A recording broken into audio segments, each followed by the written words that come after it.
ప్రభు నామంన అందరికీ వందనాలు తెలియపరచుకుంటున్నాను. సహోదరులారా, ప్రపంచమంతా కూడా లెంట్ డేస్ అనేది పాటిస్తూ ఉన్నారు. ప్రతి సంఘంలో ఉన్న విశ్వాసులందరూ కూడా ఉపవాస ప్రార్థనలు చేస్తూ ఈ యొక్క శ్రమ దినాలను పాటిస్తూ ఉన్నారు.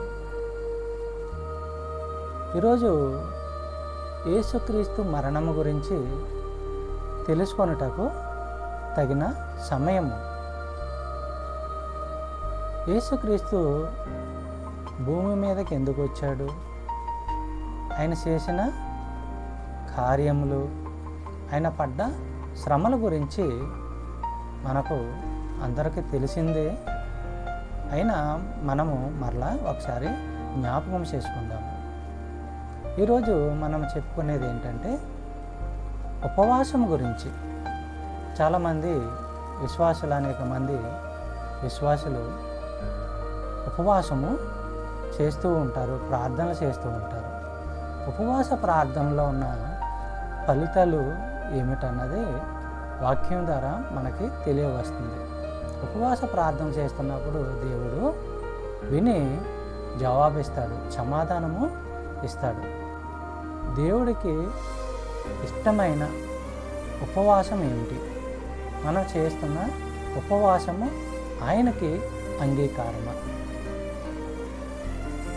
ఇప్పుడు ఉపవాసం చేస్తున్నప్పుడు మనము వేటి కొరకు చేయాలి, వేటి కొరకు ప్రార్థించాలి? మొదటగా మనము ప్రార్థన ఫలించటానికి, బలపడటానికి ఉపవాసము చెయ్యాలి. శారీరకంగాను మానసికంగాను దృష్టి ఉంచి మనము ఉపవాస ప్రార్థన చేయాలి. ఇంకొకటి మనము అడగవలసింది ఏంటంటే దేవుని యొక్క సహాయం కోసము మనము ఉపవాస ప్రార్థన చెయ్యాలి. అలాగే దేవుడిని మనకు మార్గనిర్దేశమును దయచేయమని దేవుడిని మనం అడగాలి. ఇక్కడ మనము ఎజ్రా గ్రంథము 8వ అధ్యాయం 33వ వచనం మనము పరిశీలించినట్లయితే అక్కడ వారు ప్రార్థించగా దేవుడు వారి ప్రార్థన విని సహాయం చేశాడు, సమాధానము కలిగజేశాడు. అదేవిధంగా మనము దేవుణ్ణి ఉపవాస ప్రార్థన నుండి మోకరించి దేవుణ్ణి ప్రార్థన చెయ్యాలి. ఇంకొకటి ఏంటంటే దుఃఖ నివారణ కొరకు. దుఃఖంలో ఉన్నప్పుడు మనం దేవుణ్ణి ప్రార్థిస్తే దేవుడు మనకి సమాధానము కలగజేస్తాడు. అలాగే హన్నా కూడా దుఃఖంలో ఉండగా ప్రార్థించినప్పుడు ఆయన సమాధానం కలగజేశాడు. మనకు ఇంకోటి ఏంటంటే మనకు విడుదల కావాలి, ఆయన కాపుదల ఉండాలి అని ఉపవాస ప్రార్థనలో మనము దేవుడికి విన్నవించుకోవాలి. మనకున్న బంధకాల నుండి మనల్ని విడిపించమని, మనము చేసిన పాపములు మనం తెలుసుకొని గుర్తెరిగి పశ్చాత్తాపం పొంది మనం మారు మనసు పొందిన వాడిగా దేవుడు గుర్తించాలంటే మన పాపములను మనం ఒప్పుకొని, దేవా మా పాపములను నువ్వు కడిగి వేసినావు, మా పాపముల నిమిత్తము నీవు శిలువపై మరణించావని మనము దేవుని యొక్క కుమారుణ్ణి అంగీకరించాలి. అదేవిధంగా మనము అంటే ప్రతి ఒక్కరు కూడా తనను తాను తగ్గించుకోవాలి. ప్రతి ఒక్కరూ ఎంతో అహంకారంతోనూ అనేకమైన విధాలుగా మేము గొప్పవారము అని చెప్పుకుంటూ ఉంటారు. మనము అపొస్తలుడైన పౌలును జ్ఞాపకం చేసుకుంటే, అపొస్తలుడైన పౌలు తనను తాను తగ్గించుకున్నాడు. తనను తాను తగ్గించుకొని దేవుణ్ణి హెచ్చించాడు. ఎట్లాగా? అపొస్తలుడు అనబడుటకు నేను యోగ్యుడిని కాను అని అంటూనే అపొస్తలుడైన పౌలు యేసుక్రీస్తు ప్రకటించిన సువార్తను ఆయన కూడా ప్రకటించడం జరిగింది. అపొస్తలుడైన పౌలు ఒప్పుకుంటున్నాడు తను చేసిన తప్పిదములను. అనేక మందిని, చిన్నపిల్లలైనా, స్త్రీలైనా, పురుషులైనా, వృద్ధులైన అందరినీ హింసించాడు. చెరసాలలో వేశాడు, బంధించాడు, హింసించాడు. అంతేకాకుండా యేసుక్రీస్తు యొక్క శిష్యులను కూడా ఆయన హింసించాడు. సంఘంలో అనేక మందిని బాధ పెట్టాడు. అటువంటి వ్యక్తి మారు మనసు పొంది తను తాను గ్రహించుకున్నాడు.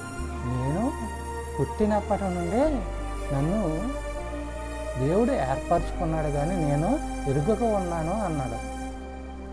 అలాగా తను మారు మనసు పొంది సువార్తను ప్రకటించడం జరిగింది. అలాగే మనలో కూడా ప్రతి ఒక్క విశ్వాసి కూడా అపొస్తలుడైన పౌలు వలె మారు మనసు పొంది తనను తాను తగ్గించుకొని దేవుణ్ణి హెచ్చించాలి. సౌలుగా ఉన్నప్పుడు తను చేసిన క్రూరమైన పనులను ఆయన జ్ఞాపకం చేసుకొని నేనెంత చెడ్డ క్రియలు చేశానా అని తనలో తాను పశ్చాత్తాపం పొంది దేవుణ్ణి అంగీకరించాడు. అటువారుగా మనం ఉండాలి. మరలా మనం ఏం చేయాలంటే ఉపవాస ప్రార్థనలో, దేవా నేను మందిరంలో వాడబడాలని దేవుణ్ణి అడిగి వేడుకొనాలి. దేవుని పని చేయాలని దేవుని పని చేయాలని నీకు మొదట తలంపు ఉండాలి. తలంపుని నీవు దేవుని ముందు పెడితే దేవుడు నీకు తలంపుని కలగజేస్తాడు. నువ్వు ఎప్పుడైతే నీవు మందిరంలో దేవుని యొక్క సువార్తను ప్రకటించడము, సమాజంలో సువార్తను ప్రకటించడం నువ్వు చేస్తున్నావో దేవుడు నీ పట్ల అద్భుతమైన ఫలాలను నీకు అందిస్తాడు.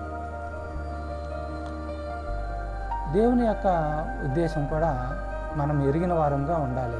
అలాగే ఉపవాస ప్రార్థనలో మనము ఇతరులకు సహాయం చేయాలని ఆలోచన కలిగి ఉండి ఇతరులకు సహాయం చేసేవారుగా నన్ను ఉంచు ప్రభువా అని దేవునికి మొరపెట్టాలి. అలాగే అదేవిధంగా చెడు కార్యముల నుంచి నన్ను తప్పించు తండ్రి, ఇక నుంచి నీ వాక్యం ప్రకారం నేను నడుచుకుంటాను, నీ వాక్యమును విస్తరిస్తాను, ప్రకటిస్తాను అని ఉపవాస ప్రార్థనలో నీవు దేవునికి విన్నవించాలి. మరొకటి ముఖ్యంగా ఏమిటంటే దేవుడు ఎటువంటి ప్రేమ కలిగి ఉన్నాడు, కుమారుడైన యేసుక్రీస్తు ఎటువంటి ప్రేమ కలిగి ఉన్నాడు, అటువంటి ప్రేమ కలిగి ఉంటాను ప్రభువా అని నువ్వు ఉపవాస ప్రార్థనలో దేవునికి మొరపెట్టుకోవాలి. దేవునికి ప్రామిస్ చేయాలి. ఇక నుండి నేను నీవు చెప్పినట్లే ఉంటాను ప్రభువా, నీ వాక్యం ప్రకారమే నేను నడుచుకుంటాను అని నువ్వు దేవుని ముందు ఉపవాసం చేయాలి. మరి నువ్వు ఉపవాసం చేసేటప్పుడు నువ్వు ఎలా ఉండాలి? ప్రశాంతంగా ఉండాలి. ప్రశాంత వాతావరణంలో నీవు ఉపవాసం చేయాలి. మరి దేవునికి ఇష్టమైన ఉపవాసం ఏమిటో మనం తెలుసుకోవాలి. నువ్వు ఉపవాసం ఉన్నప్పుడు నీ మనసులో కోరికలు ఏ ఉన్నాయో అవి నెరవేరాలని నువ్వు ఉపవాసం ఉంటావేమో. దేవునికి కావాల్సిన ఉపవాసం నువ్వు ఊహించినట్టుగా లేదు. కొంతమంది అంటే ఉపవాసం చేస్తున్నప్పుడు నేను ఉపవాసం ఉన్నాను అని తెలియటం కోసం వారు ముఖమును వికారముగా పెట్టుకొని వేషధారుల వల్లే ఉపవాసం ఉంటారని చెప్తున్నాడు. మనం ఆ వాక్యం పరిశీలించినట్లయితే మత్తయి సువార్త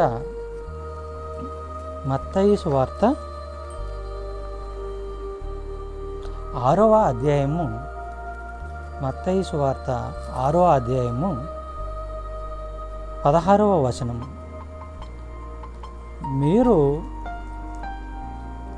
మీరు ఉపవాసం చేయనప్పుడు వేషధారుల వలె దుఃఖముఖులై ఉండకుడి. తాము ఉపవాసము చేయుచున్నట్టు మనుషులకు కనబడవలెనని వారు తమ ముఖములను వికారము చేసుకొందురు. వారు తమ ఫలము పొంది ఉన్నారని నిశ్చయముగా మీతో చెప్పుచున్నాను. సహోదరులారా, కొంతమంది ఉపవాసం ఉన్నప్పుడు అంటే నలుగురికి తెలియాలని వారు ముఖము అదొక రకంగా నీరసముగా ఉన్నట్టు పెట్టుకుంటూ ఉంటారంట. ఆ 10 మందికి తెలియాలని. మరి ఎవరొకరు అడగాలి కదా వాళ్ళని, ఏంటి నువ్వు ఫేస్ ఎలా పెట్టావు, ఇంత నీరసంగా ఉన్నది ఏంటని అడిగితే వెళ్ళేమంటారు, నేను ఉపవాసం ఉన్నానని చెప్తూ ఉంటారు. కానీ అలా చెప్పకూడదు అంటున్నాడు దేవుడు. యెషయా భక్తుడు ఉపవాసం గురించి చెప్తున్నాడు. ఇక్కడ మత్తయి ప్రవక్త తెలియపరుస్తున్నాడు ఉపవాసము ఏ రీతిగా ఉండాలన్నాడు.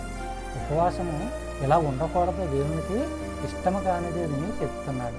వేషధారుల వల్లే మీరు ఉండకూడదు, ముఖము వికారముగా పెట్టుకోకూడదు అని చెప్తున్నాడు. 17వ వచనం మనము పరిశీలించినట్లయితే, ఉపవాసం చేస్తున్నట్టు మనుష్యులకు కనబడవలెనని కాక రహస్యమందున్న నీ తండ్రికే కనబడవలెనని నీవు ఉపవాసం చేయనప్పుడు నీ తల అంటుకొని నీ ముఖము కడుగుకొనుము. అప్పుడు రహస్యమందు చూస్తున్న నీ తండ్రి నీకు ప్రతిఫలం ఇచ్చును. సహోదరుల, అంత చక్కటి వాక్యం అండి. మనుషులకు కనబడవలనని ఉపవాసం ఉండవద్దు. నీవు ఉపవాసం ఉన్నప్పుడు నీవు ముఖము కడుక్కొని తలంటి స్నానం చేసి ఒక రహస్యమైన ప్రదేశంలో ఒక రూములోకి వెళ్ళి గడియ పెట్టుకుని ఆ రహస్యమైన ప్రదేశంలో కూర్చొని నువ్వు మోకరించి ప్రార్థన చేస్తున్నప్పుడు నీ ప్రార్థన దేవుడు వింటాడు, విని నీకు ప్రతిఫలములు ఇస్తాడు. ఈ ఉపవాసం చేసినప్పుడు మరి దేవునికి ఇష్టమైన ఉపవాసము ఏంటన్నది మనము పరిశీలించాలి. దేవునికి ఉపవాసం ఉన్నప్పుడు యెషయా భక్తుడు చెప్తున్నాడు, వారి ప్రవర్తన ఎట్లా ఉంటుందో, ఉపవాసం చేస్తున్న వారి ప్రవర్తన ఎట్లా ఉంటుందో అని చెప్తున్నాడు. యెషయా గ్రంథము 58వ అధ్యాయము 3వ వచనము, మేము ఉపవాసం ఉండగా నీవెందుకు చూడవు, మేము మా ప్రాణములను ఆయాసపరచుకొనగా నీవెందుకు లక్ష్య పెట్టవు అని అందురు. మీ ఉపవాస దినమున మీరు మీ వ్యాపారము చేయుదురు, మీ పని వారి చేత కఠినమైన పని చేయించుదురని. ఇక్కడ భక్తులు అంటున్నారు, విశ్వాసులు, మేము ఉపవాసం ఉంటున్నాము, దేవుణ్ణి అడుగుతున్నారు, మేము ఉపవాసం ఉంటున్నాము, మేము ఉపవాసం ఉన్నదానికి నీవు ప్రతిఫలం ఇవ్వట్లేదు ఎందుకని అని అంటే ఇక్కడ చెప్తున్నాడు, మీరు ఉపవాసం ఉన్నప్పుడు మీ వ్యాపారాలు చేసుకుంటారు, పనివాండ్ర చేత పని చేయించుకుంటారు. అటువంటి ఉపవాసము దేవునికి ఇష్టమైన ఉపవాసం కాదు అని చెప్తున్నాడు. అలాగే 4వ వచనము, మీరు కలహపడుచు వివాదము చేయుచు అన్యాయముగా గుద్దులాడుచు ఉపవాసముందురు. మీ కంఠధ్వని పరమున వినబడినట్లుగా మీరు ఇప్పుడు ఉపవాసం ఉండరు. సహోదరులారా, ఉపవాసం ఉన్న వాళ్ళు ఎంతో పవిత్రమైన మనసు కలిగి ప్రశాంతంగా ఉండాలి. కానీ ఇక్కడ ఉపవాసం ఉంటున్న వాళ్ళు ఎలా ఉంటారంట, అనేక మందితో పోట్లాట్లు పెట్టుకుంటారంట, గొడవ పడతారంట. వారు మనసును నిబ్బరంగా పెట్టుకోరు. అలాగే వారు చేస్తున్న ఉపవాస ప్రార్థన పరలోకమందున్న తండ్రికి వినిపించేలా చెయ్యరని చెప్తున్నాడు ఇక్కడ. ఉపవాస ప్రార్థనలో ఉన్నప్పుడు మనం చేసే ప్రార్థన పరలోకంలో ఉన్న తండ్రికి వినపడాలి. కానీ మీ ప్రార్థన అట్టి రీతిగా లేదు, అందువలన మీ ప్రార్థన సరైనది కాదని యెషయా భక్తుడు తెలియపరుస్తున్నాడు. అటువంటి ఉపవాసము అనుకూలమా అంటున్నాడు. మంచిది కాదు కదండి అటువంటి ఉపవాసము, దేవునికి నచ్చదు. అటువంటి కలహములాడేవాడును, 10 మందికి కనపడేలా నీరసంగా ఫేస్ పెట్టుకునేవాడును దేవుడికి ఇష్టమైన వారు కాదు. మనము మనుష్యుడు తన ప్రాణమును బాధపరుచుకొనవలసిన దినము అట్టిదేనా? ఆ సమయంలో మనం ఎంత బాధపడినా కానీ దేవుడు గ్రహించడం మన ప్రార్థన. ఒకడు జమ్ము వలె తల వంచుకొని గోనె పట్ట కట్టుకొని బూడిద పరుచుకొని కూర్చుంటుట ఉపవాసమా? మరలా చెప్తున్నారండి ఇక్కడ వాక్యం ద్వారా హెచ్చరిస్తున్నాడు. ఇలాంటి ఉపవాసము మంచిది కాదు. ఎలాగుంటారంట, జమ్మ చెట్టు కొమ్మలు ఒరిగిపోతాయి, పక్కకి ఒరిగిపోతాయి. అలాగే మీరు కూడా తలలో నీరసంగా పెట్టుకొని తలలో వంచుకొని నీరసంగా దిగాలుగా కూర్చొని ఉంటారంట. అటువంటి ఉపవాసము మంచిది కాదు, దేవునికి నచ్చని ఉపవాసం అని చెప్తున్నాడు. అసలైన ఉపవాసం ఏంటంటే చెప్తున్నాడు ఇక్కడ, దుర్మార్గులు కట్టిన కట్లను ఇప్పుటయు కాడిమాను మోకులు తీయుటయు బాధింపబడిన వారిని విడిపించుటయు ప్రతి కాడిని విరగొట్టుటయు నేను ఏర్పరచుకున్న ఉపవాసము కదా. చూడండి, అసలైన ఉపవాసం ఏంటంట, దేవుడికి నచ్చిన ఉపవాసం ఏమిటంట, దుర్మార్గులు కట్టిన కట్లను ఇప్పటయు, అలాగే సంఖ్యలను విప్పటము, కాడెమ్రాను తాళ్ళు తీయడము, దౌర్జన్యానికి గురైన వారిని రక్షించడము, ఇది అసలైన ఉపవాసం అంటున్నాడు. చాలామంది ఉపవాసంతో పాటు పశ్చాత్తాపము అనేది, న్యాయంగా జీవించాలనేది కోరిక, అభిలాష కలిగి ఉండాలి. అటువంటి ఉపవాసము దేవునికి ఇష్టము. ఇంకా ఏంటంటే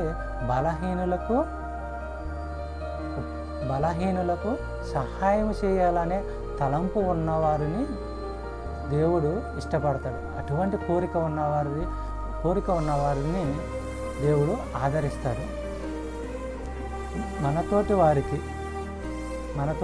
పట్ల, సాటి వారి పట్ల జాలి పడటము, వారికి సహాయం చేయడం అన్నది అసలైన ఉపవాసం అని ఈ వాక్యము తెలియపరుస్తుంది.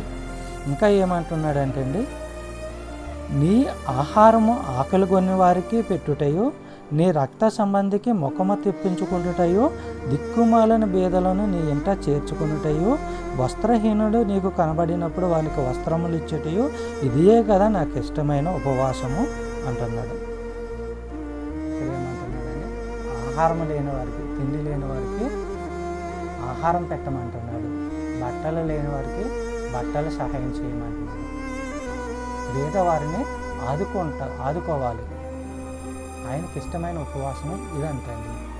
అంటే మనం ఉపవాసం నుండి మనము వ్యర్థమైన కోరికలతో ఉపవాసం నుండి ప్రార్థన చేస్తే అది దేవునికి నచ్చదు. దేవునికి ఇష్టమైన ఉపవాసం ఏంటి? పేదవారికి సహాయం చేయటం, పేదలకి ఆదుకొనటం, తల్లిదండ్రులు లేని వారిని, పిల్లలని ఆదరించటం, చేరదీయటం, వితంతువులకి సహాయం చేయటము, భర్త సహాయం లేని వారికి ఆర్థికంగా సహాయం చేయటము, అటువంటి పనులు దేవునికి ఇష్టమైన పనులు. సాధారణంగా ఇంటికి ఎవరన్నా వచ్చినప్పుడు బంధువులు కానీ, తోబుట్టువులు కానీ, చెల్లెలు కానీ, అక్కలు కానీ, సోదరులు కానీ ఎవరన్నా ఇంటికి వచ్చినప్పుడు మనం ఎట్లా ఉండాలంటే వారికి సహాయం చేసేవారిగా మనం ఉండాలి. ఏంటంటే వారు వచ్చినప్పుడు మనము ముఖము ప్రక్కకి తిప్పుకోకూడదంట, వారికి సహాయం చేసేవారుగా ఉండాలి. అదే నాకు కావాల్సిన ఉపవాసం అని దేవుడు వాక్యం ద్వారా సెలవిస్తున్నాడు. యెషయా భక్తుడు తనకు తానుగా రాసిన మాటలు, వాక్యములు కాదండి ఇవి, దేవుడు ఇచ్చిన తలంతులను బట్టి, దేవుడు ఇచ్చిన ఆలోచన బట్టి యెషయా భక్తుడు రాసుకొస్తున్నాడు లేఖనంలో. ఉపవాసము ఎట్టి రీతిగా ఉండాలన్నది. మరి మీరు అట్టి రీతిగా ఉపవాసమును దేవునికి నచ్చినట్టుగా మీరు చేస్తున్నారా? యెషయా గ్రంథము 58వ అధ్యాయము 7వ వచనంలో మనము చెప్పుకున్నాం. ఇది ఆకలితో ఉన్న వారికి సహాయం చేయాలి, బట్టలు లేని వారికి సహాయం చేయాలి, పేదవారికి సహాయం చేయాలని.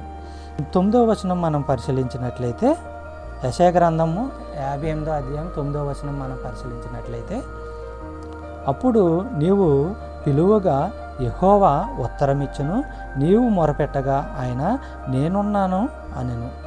సహోదరి చూసారా, మీరు ఉపవాసము అంటే ఎవరికైతే మీరు సహాయం చేస్తున్నారో, ఎవరినైతే ఆదుకుంటున్నారో, ఎవరికైతే దేవుని ప్రకారం నువ్వు సహాయం చేసి నడుచుకుంటున్నావో జీవిస్తున్నావో అప్పుడు దేవుడు ఆలకించి నీకు నేనున్నాను, నిన్ను ఆదుకునేవాడిని నేను, నీకు ప్రతిఫలం ఇచ్చేవాడిని నేను అని అంటున్నాడు. అటువంటి ఉపవాసం ఉండటం వల్ల దేవుడు నీకు ప్రతిఫలాలు ఇస్తానంటున్నాడు. దేవుడు ఏమంటున్నాడు? నేను విడువను ఎడబాయను అన్నాడు. మరి ఇటువంటి మంచి కార్యములు చేసినప్పుడు దేవునికి ఇష్టమైన ఉపవాసం ఉన్నవారిగా నిన్ను అంగీకరిస్తాడు. ప్రతి ఒక్కరు కూడా ఉపవాసమును భక్తితోనూ శ్రద్ధతోనూ ప్రశాంతమైన వాతావరణంలో నీవు ఉపవాసం ఉండి దేవుణ్ణి వేడుకుంటే దేవుడు నీకు కావాల్సినవన్నీ ఇస్తాడు, నీ కోరికలను నెరవేరుస్తాడు, నీ ఇంట సమాధానము కలగజేస్తాడు.